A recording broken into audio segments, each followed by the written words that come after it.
There's a version of you that people love, always available, always agreeable, always saying yes when every bone in your body wants to say no. And on the surface, it looks like everyone likes you. But here's what nobody music tells you. Liked is not the same as respected, and deep down, you already know that. Because the same people whose calls you always pick up, whose favors you always grant, whose moods you constantly manage, they don't treat you like someone they respect. They treat you like someone they can count on to fold. That's the trap of people pleasing. It feels like kindness. It feels like being a good person. But what it actually is, and the Stoics understood this better than anyone, is a slow, quiet surrender of yourself. Marcus Aurelius, the Roman emperor who commanded the most powerful empire on earth, wrote something in his private journal that most people never expect from a man of his power: music.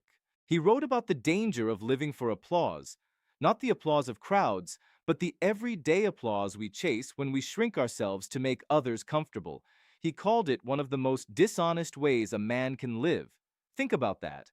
One of the most powerful men in human history sitting alone at night writing to himself, warning himself, not music, to become what you might be right now.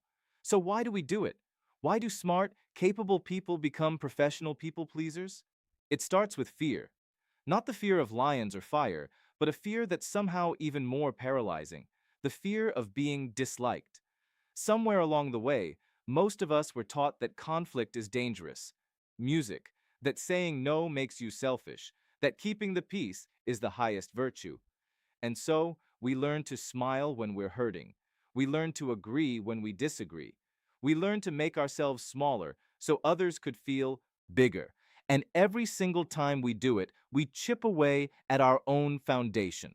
Epictetus, who started his life as a literal slave, said something about this that should stop you cold. He said, "The only thing truly yours is your will, your judgment, your choice about how to respond to the world.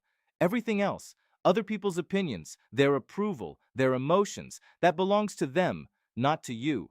And when you spend your life managing all of that, you've handed over the only real freedom you ever had, a slave teaching us about freedom." Let that sit for a moment. Here's what people pleasers misunderstand about respect. They think that if they're agreeable enough, generous enough, available enough, eventually people will appreciate it so much that real respect will follow. But that's not how respect works. Respect music doesn't come from being endlessly accommodating. Respect comes from people believing that when you speak, you mean it, that when you commit, you follow through, that when you say no, there's a reason, and that reason matters to you more than their momentary discomfort. You can't earn respect by making yourself easy to take advantage of. The Stoics had a concept they called integrity. And they didn't mean it the way we typically use the word today.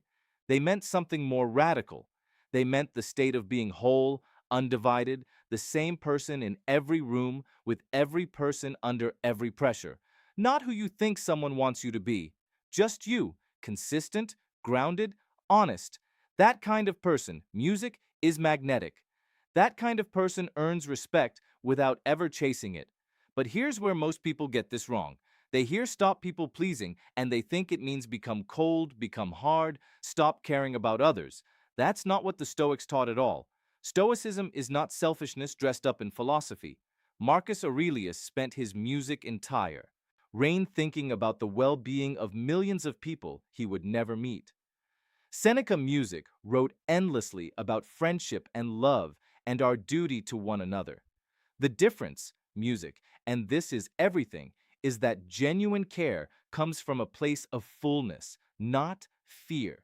When you help someone because you truly want to, because it aligns with your values, because it's the right thing to do, that's virtue. When you help someone because you're terrified, music, of what they'll think if you don't, that's not generosity. That's self-abandonment.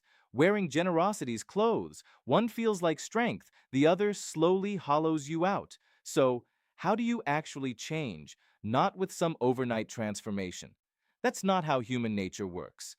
The Stoics, music, were deeply practical. They believed in daily practice. Small, consistent choices that over time reshape who you are. It starts with the pause. Before you automatically say yes to something, pause. Ask yourself one question. Am I doing this because I want to or because I'm afraid of what happens if I don't? That's it. You don't need to have the perfect response. You don't need to justify yourself. You just need enough self-awareness to know which voice inside you is speaking. Then comes the harder part. Learning to let people be disappointed. This is the wall most people can't, music, get past. Because when someone is upset with you, when you say no, and they frown or go quiet or push back, every alarm in your body goes off. Your brain screams that you've done something wrong. Fix it. Apologize. Take it back. But the Stoics would ask you, what exactly have you done wrong? You've been honest. You've honored your own limits. You've treated yourself like someone whose time and energy actually matter. Is that wrong, or does it just feel uncomfortable?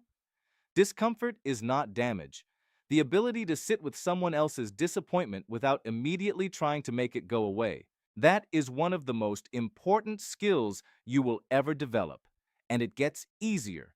Every time you survive it, you prove to yourself that you can. Every time the relationship doesn't fall apart because you held your ground, the fear loses a little of its music power over you. Seneca wrote that we suffer more in imagination than in reality. And nothing proves that more than the people-pleaser's music, constant dread of saying no. You play out the worst-case scenario in your head 100 times before you even have the conversation, and then you have it. And music, most of the time, it's fine. Not perfect, but music fine. The world didn't end. The person moved on, and you stood a little taller.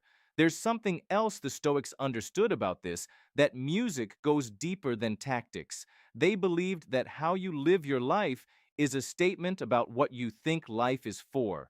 Every time you betray your own values to keep someone comfortable, you're saying with your actions, not your words, music, that their approval is worth more than your own integrity. And the longer you say that, the more you believe it. Music. And the more you believe it, the more invisible you become, not just to others, but to yourself. You start to lose track of what music you actually think, what you actually want, who you actually are underneath all the performance. That's the real cost of people-pleasing. Music, not the exhaustion, not the resentment, not even the lack of respect. It's the slow erosion of your own identity.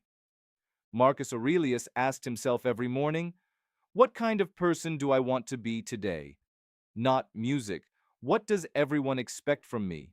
Not how can I avoid conflict, music, but what kind of person do I want to be? That's the question that changes everything.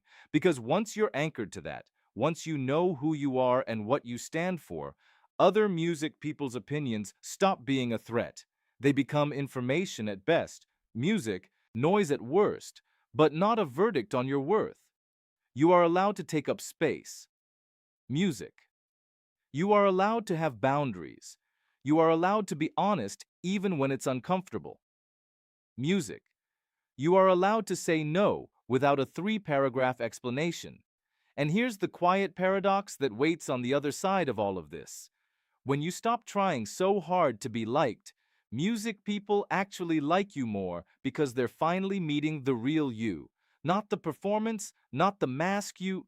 Music, and the people who respond well to that, those are the relationships worth having, the ones built on something real. The Stoics' music didn't chase respect. They built the kind of character that made respect inevitable. And music, that's the work. Not one dramatic confrontation, not a single bold moment where you suddenly become a different person. Just the daily, quiet, unglamorous practice music of choosing yourself, your real self, one honest moment at a time. Music, you already know who you are when no one's watching. The only question left is whether you're willing to be that person when they are. All.